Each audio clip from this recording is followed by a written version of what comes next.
নমস্কার বন্ধুরা, শ্রাবণীর রান্নাঘরে আপনাদের সবাইকে স্বাগত জানিয়ে আমি আবারও একটা রান্নার ভিডিও নিয়ে আপনাদের সামনে চলে এসেছি। আজকের আমি আপনাদের তাল দিয়ে একটা অসাধারণ রেসিপি বানিয়ে দেখাবো। আশা করি আপনাদের ভালো লাগবে। তার জন্য কিন্তু আমার পুরো ভিডিওটা আপনাদের দেখতে হবে। তাহলে চলুন এই তাল দিয়ে আজকের আমি কি বানাই সেটা আপনারা একবার দেখে নিন। তালের এই রেসিপিটা বানানোর জন্য প্রথমে আমি গ্যাসটা অন করে একটা কড়া বসিয়ে দিয়েছি। এইবার আমি কড়ার মধ্যে দিয়ে দেব ঘি। এখানে আমি 1 চামচ পরিমাণে ঘি দিলাম। এবারে ঘিটাকে আমি একটু গরম হতে দেব। ঘিটা আমার এখানে গরম হয়ে গেছে। এইবারে আমি এর মধ্যে দিয়ে দেব সুজি। এখানে আমি সুজি রেখে দিয়েছি প্রায় 100 গ্রামের মতো। সেই সুজিটা আমি দিয়ে দিলাম। দিয়ে এবারে সুজিটাকে আমি হালকা করে একটু ভেজে নেব, যাতে সুজিটা পুড়ে না যায়, আবার খুব ভালোভাবে ভাজাও হয়ে যায়। এইভাবে কিন্তু সুজিটাকে আমাকে গ্যাসটা লোতে দিয়ে খুব ভালোভাবে সুজিটা ভেজে নিতে হবে। সুজিটা আমার এখানে খুব ভালোভাবে ভাজা হয়ে গেছে। এইবারে আমি সুজিটাকে ঢেলে নেব, ঢেলে আলাদা করে সরিয়ে রেখে দেব। সুজিটা আমি এখানে ঢেলে রেখে দিয়েছি। এইবারে আমি কড়াটা আবারও পরিষ্কার করে নিয়েছি। কড়ার মধ্যে এবারে দিয়ে দেব তাল। এখানে আমি তালের পাল্প রেখেছি 1 বাটি, বড় বাটির 1 বাটি মতো। সেই তালের পাল্পটা কিন্তু আমি এখানে দিয়ে দিলাম। তালটা আমি কড়ার মধ্যে দিয়ে দিয়েছি। এবার তালটাকে এইভাবে একটু নেড়ে নেড়ে রান্না হতে দিতে হবে। খুব ভালোভাবে এইভাবে একটু নেড়ে নেড়ে রান্না হতে দেব। আর এই সময় আমি এর মধ্যে দিয়ে দেব চিনি। এখানে আমি দেখুন 1/2 বাটি মতো চিনি রেখেছি, বড় বাটির 1/2 বাটি। সেই চিনিটা কিন্তু আমি এর মধ্যে দিয়ে দিলাম। আপনারা কতটা মিষ্টি খাবেন সেই বুঝে কিন্তু চিনিটা ব্যবহার করবেন।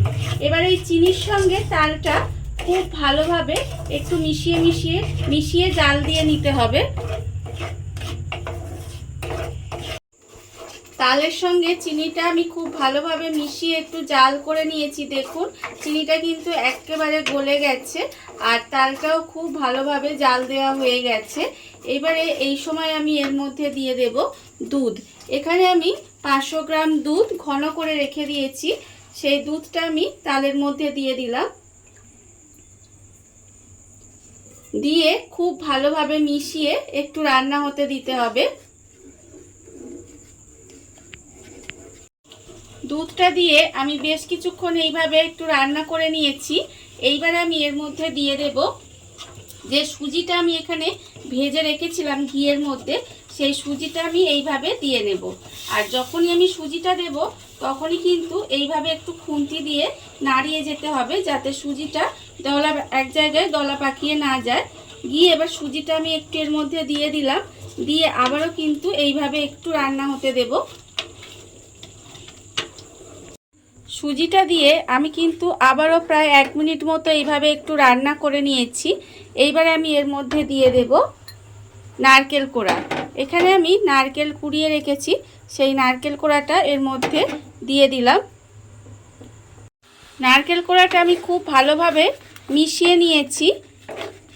মিশিয়ে নিয়ে আবারও কিন্তু আমি এটা 2 থেকে 3 মিনিট মতো একটু রান্না হতে দেব।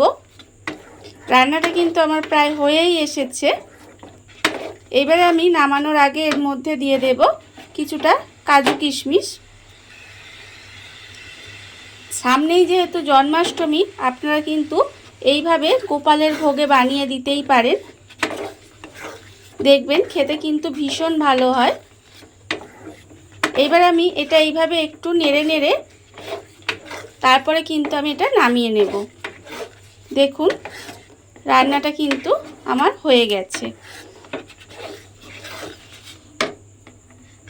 দেখুন বন্ধুরা, বাড়িতে থাকা কত অল্প উপকরণ দিয়ে কত সুন্দর কিন্তু একটা তালের রেসিপি তৈরি হয়ে গেছে।